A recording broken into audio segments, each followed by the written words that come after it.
If Valentine's Day is about creating romance, then you have to start in the kitchen. There are certain foods that are considered aphrodisiacs, and today the editor of Canada's largest wine review website, NatalieMaclean.com, is here to show us how to pair those foods with wine. Welcome to the program on Valentine's Day. Thank you, Marcia. What is it about pairing certain foods with certain wines? Are there rules that we can all follow? Because it seems confusing. It does. And you know, the first rule is pair the wine you love with yourself. So there are guidelines. I don't call them hard and fast rules, but I think the marriage of two different ingredients can lift you to a new cloud of sensual pleasure, if you will. So if you have a chocolate dessert, but you put in a raspberry swirl, think about how those flavors mingle, and you can do the same thing with food and wine when they interact well together. Okay, so give us some examples. I know Sure. you've got oysters to start with. We've got oysters from Rodney's Oyster House here in Toronto, and they're fresh. They've been known to be an aphrodisiac since the ancient Romans named them such. They saw some wanton women gulping them down. Wow. So, well, the ancient Romans also thought turnips were an aphrodisiac, so I don't know if we can trust them. Anyway, moving on. But with oysters, you've got a lot of iodine, briny tastes. You want to wash away that fishy taste, so you can do that with a sparkling wine like Segura, or this rosé bubbly is lovely, or just a crisp white. That's going to be a beautiful palate cleanser with oysters. Okay, now right here we've got a couple of ones that you might not think about. No. So we've got a Kai berry. I've got it in powder and liquid form. Also comes in capsules, but I didn't think that was very romantic. So what it tastes like, and in berry format, is kind of dark chocolate and dark berries. So for this, you want a dark wine with some mocha or dark berry flavors like Ménage à Trois. And I didn't choose this wine just for the name. It's fun. It's a good wine. It's a red blend from California.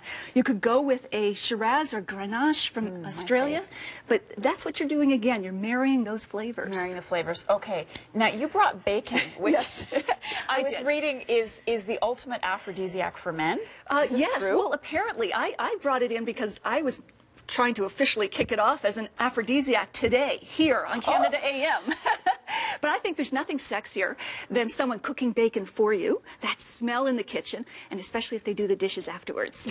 It's very sexy. All the grease off. Yeah, exactly. So I will go with what wine would you put with a salty, meaty, savory? Yeah. Sometimes you'll even hear wines described with a bacon note or a meaty note. Again, you're looking at your full body reds here. Okay, I don't think of asparagus as being an aphrodisiac, but I know you're here to tell us different. Exactly. Asparagus, lightly steamed, still firm, bathed in melted butter or hollandaise sauce, perfect. Now, asparagus is also known as a wine killer. So, Sauvignon Blanc, herbal, here we are, Villa Maria, or even a Pinot Grigio, Entwine, lovely name again. But both of these wines will go with the herbal green flavors in asparagus. We have to talk about chocolate before we run out of time, because for many women this is... Oh, it's right up there. It's up there. Yeah, exactly. And chocolate gives you those same positive endorphins that you get from being in love. So you put wine, chocolate, and being in love together. It's a deadly combination. So we've got some great chocolates from Purdy's, a Canadian company. You've got mixed chocolates. Dark chocolate is going to require like a port that's out there on the far end. More of the milk chocolate, or maybe strawberries, or strawberries dipped in chocolate, is an ice wine like this one from Reef.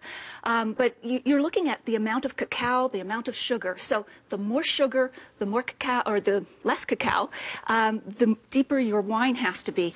And if we're going to run out of time, I do want to just mention these creamy Canadian cheeses. Okay? Because, you know, there's nothing more sexy, I think, than a lava of melting creamy cheese on a baguette. Again, you're going to go with a crisp white. A crisp white. Thank you so much. You will find Natalie's wine list and a link to her website on our website. We'll be right back.